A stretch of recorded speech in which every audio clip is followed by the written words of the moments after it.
আসসালামু আলাইকুম, কেমন আছেন সবাই? আশা করি সবাই ভালো আছেন।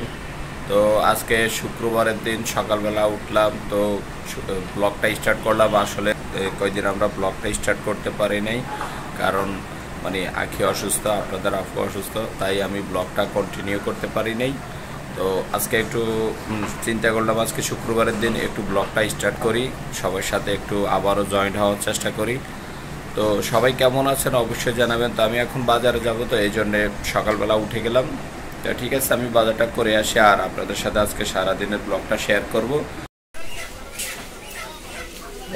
একটু দেখে দিয়েন, দেখে ওই যে ইয়েটা কোনটা, বিডি ভালো হবে? বিডি বিডি আচ্ছা, আমি দেখতেছি টমেটো সস নিতে আসি।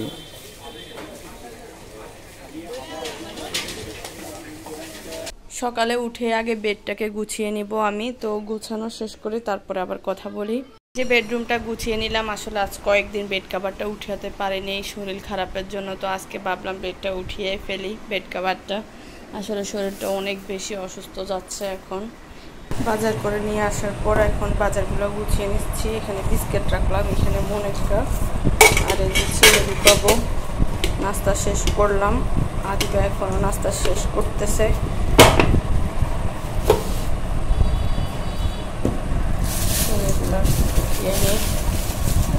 মোটামুটি বাজারটা গুছিয়ে নিলাম, এখন এগুলো রেখে দিব, তারপর রান্না বান্না বসিয়ে দিব।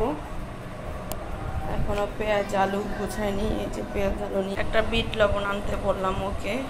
বিট লবণ সব কিছুতে ইউজ করা যায়। তো রান্না করার জন্য সব কিছু গুছিয়ে নিলাম, দেখতে পারলেন বাজার আনলো। বাজার গোছানোর পরে তারপর রান্নার প্রিপারেশন করলাম।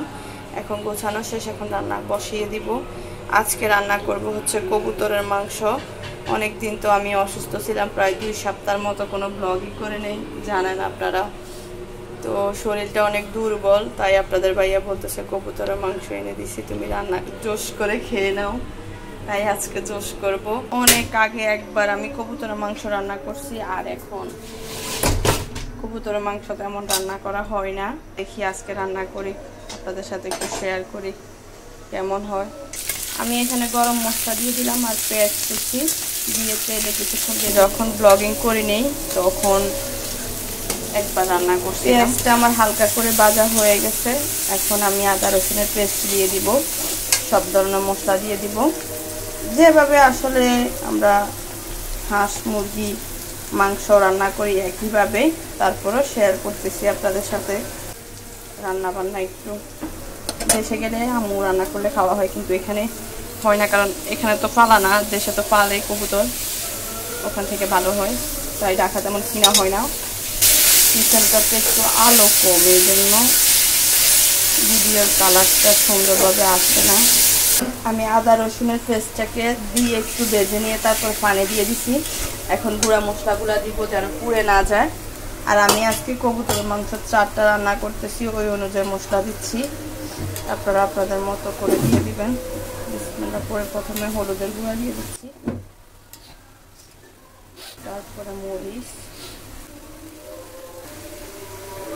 এখন দিয়ে দিচ্ছি জিরা, ধনিয়া,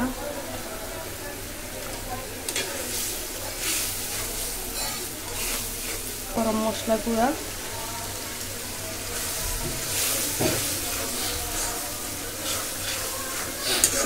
সবগুলো মশলা দেওয়া হয়ে গেছে। এখন ভালো করে কিছুক্ষণ কষিয়ে নেব।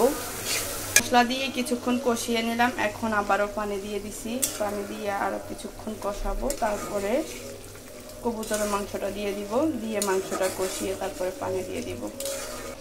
আর এদিকে সে আমাকে হেল্প করতেছে, দেখেন, সে কাঁঠালের বিচি খাওয়ার অনেক পাগল। তো কাঁঠালের বিচি দিয়ে, শুটকি দিয়ে, মাছের মাথা দিয়ে রান্না করব ওর জন্য একটা তরকারি। তো এদিকে আমাকে বিচিগুলা কেটে এখন খোসাটা পরিষ্কার করে দিচ্ছে। এটা ডলে, এভাবে ঢললে সাদা চামড়া উঠে যাবে। যারা যারা এই তরকারিটা খেয়েছেন অবশ্যই কমেন্ট করে জানাবেন। আমার এগুলা পছন্দ না, ও আবার এগুলা পছন্দ করে এইসব তরকারি। কাঁঠালের বিচি কাটতে গিয়ে তার হাত নাকি কাটা যায় গেছে, এই যে বোঝা যাচ্ছে না। আসলে এগুলা যেমন খেতে মজা, তেমন কষ্ট আছে এগুলার পিছনে, অনেক কষ্ট। তা আমার দেরি হয়ে যাচ্ছে, তাই সে আমাকে হেল্প করতে চায়, যেহেতু আমার কোমরের সমস্যা, এই জন্য বাসায় থাকলে একটু হেল্প করে। মশলাটা আমার কষানো হয়ে গেছে, এখন কবুতরের মাংস দিয়ে দিব, দিয়ে মাংসের সাথে আরও কিছুক্ষণ মশলা কষিয়ে নেব।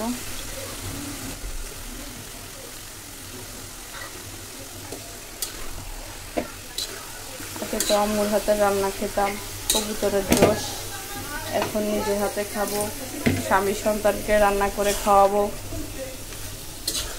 দেখি কেমন হয়, ভালো হয় কিনা খারাপ হয় কিনা জানি না।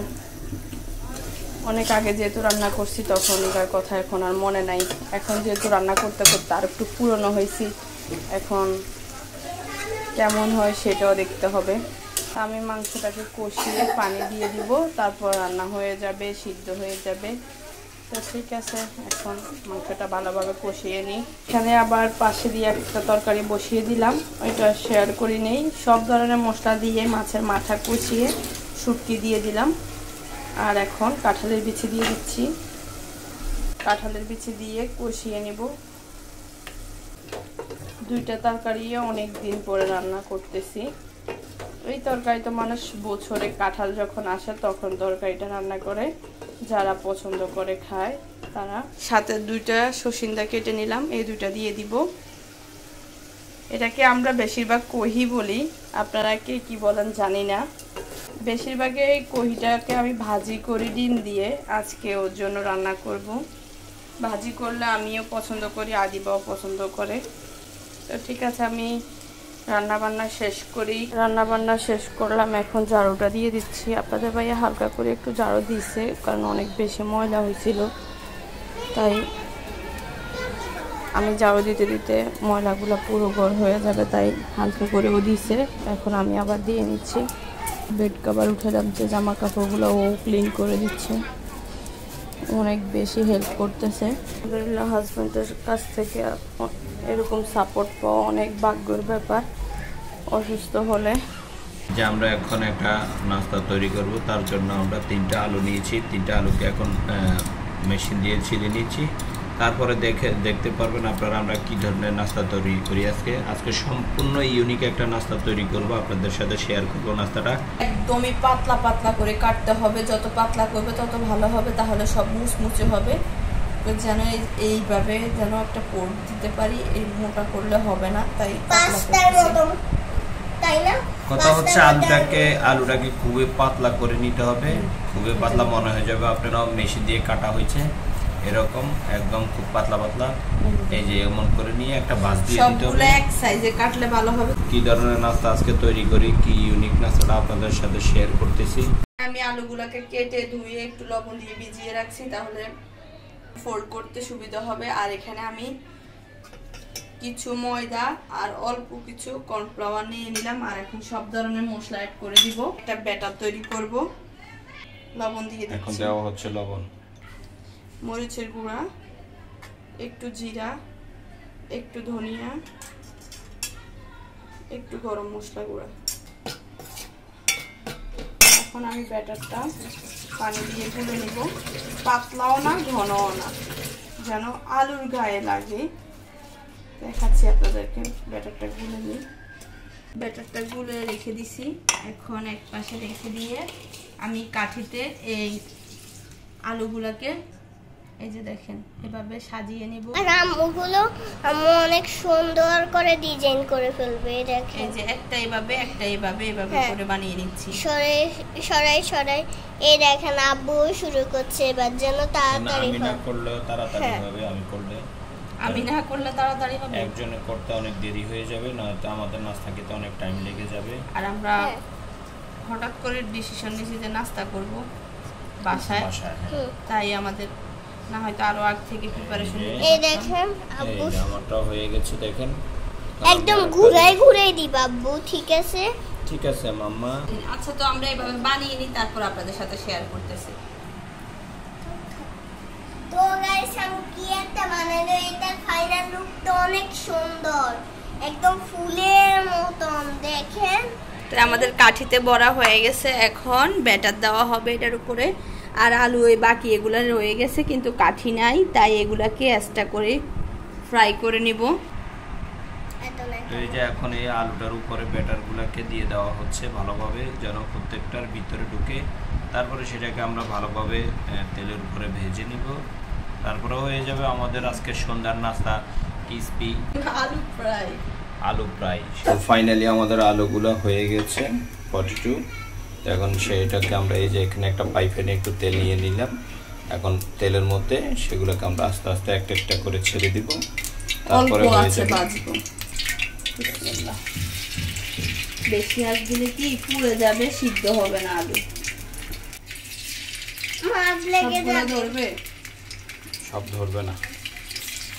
হাতে লেগে যাবে। এপাশে একটা দাও, আর ওই পাশে দাও। এই যে অপেক্ষা করতেছে নাস্তাটা খাওয়ার জন্য, তাই না? কি আজকে অপেক্ষা করতেছেন এটা খাওয়ার জন্য? কালকে খেয়েছে এক নতুন নাস্তা, সেটা কি খেয়েছো বলো? গতকালকে কি খেয়েছো? কলার পিঠা। কলার পিঠা। একটা পিঠা বানাইছি, অনেক ইয়ামি হয়েছিল। আব্বুর জন্য কালকে রাখছি। আমরা এই যে বাকি যে আলুগুলা রয়ে গেছে সেগুলোকে ম্যারিনেটের উপরে রেখে দিলাম। ঠিক আছে, এটাকে এভাবে অল্প আছে করে এটাকে ভেজে নিতে হবে। ভেজে নিই, আর ওইদিকে ও আম কাটবে, আমি এদিকে এটা ভেজে নিই। যাও তুমি আম কেটে নাও। আমাকে আম কাটার দায়িত্ব দিয়েছে, আমি চাকু নিলাম, এখন আম কাটতে যাই। আমি সুন্দর করে আমগুলা কেটে নিচ্ছি, কারণ এটা দায়িত্ব আমাকে। ও না, অনেক বেশি সুন্দর করে ছুরি দিয়ে আম কাটতে পারে। আসলে আমি ছোটকালে যখন আমের সিজন আসতো তখন এরকম একটা চাকু কিনতাম, কিনে সবসময় পকেটে থাকতো আমার কাছে। আমি আম খাইতাম, একটা পারতাম, ছিলতাম, লবণ দিয়ে খাইতাম। সে থেকে আমার অভ্যাস হয়ে গেছে এভাবে আম কাটার। মানে অনেক দ্রুত করে সুন্দর করে টান দিয়েছে, দেখেন একটু জিরায় না, মানে আমার কাছে সুন্দরই লাগে। ফিলারের মতো করে কেটে ফেলে, ফিলারও পাকা আম আটকে যায়, কিন্তু ওর হাতে ছুরি দিতে আটকে নাই, যে দেখেন। গাছের মধ্যে অনেক সময় লবণ মরিচ নিয়ে উঠে যেতাম, উঠে বসে বসে। আর এদিকে আমি এই যে আলুগুলাকে উল্টে দিলাম, এভাবে লালচে কালার হয়ে গেলে নামিয়ে নিব। হয়ে গেছে, এই যে আমি এখন উঠে নিব, লাল হয়ে গেছে। আদিবা কিন্তু এক পিস খেয়ে ফেলছে, ও বলতেছে অনেক মজা হয়েছে, তাই না? এদিকে কি করতেছে সে, দেখেন। কি খাচ্ছ তুমি? হ্যাঁ, আমের আটি খাচ্ছে। এটা কি কালো কালারে? আমি দেখতেছি না। আমার চিপস গুলা বাজা হয়ে গেছে, চিপসে বলি না। হ্যাঁ, এখন উপর থেকে বিট লবণ ছড়িয়ে দিচ্ছি। কাঠিটা উল্টে দাও, তাহলে বিট লবণটা ওই পাশেও লাগবে, খেতে অনেক ক্রিসপি হবে, মজা হবে। যেখান থেকে ইচ্ছে করে সেখান থেকেই খাও।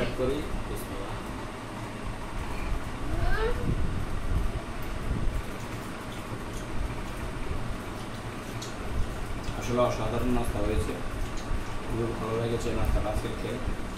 এটার জন্য আমি আর আদিবাস 2 দিন থেকে অপেক্ষা করতেছি। খাও। কি কেমন হয়েছে তোমার হাতের নাস্তা? তুমি তো বলো আজকে। একদম চিপসের মতো হয়েছে। আর দোকান থেকে চিপস কিনা লাগবে না। কেন? বাসায় এটা তো চালু চিপস, পটেটো। আলুর রাস্তার মধ্যে ওই যে আঙ্কেলেরা বা মামারা যে মাথায় নিয়ে বিক্রি করে প্যাকেটে করে, ওইটার থেকে ওইটা ভালো লাগতেছে আমার থেকে। তাই?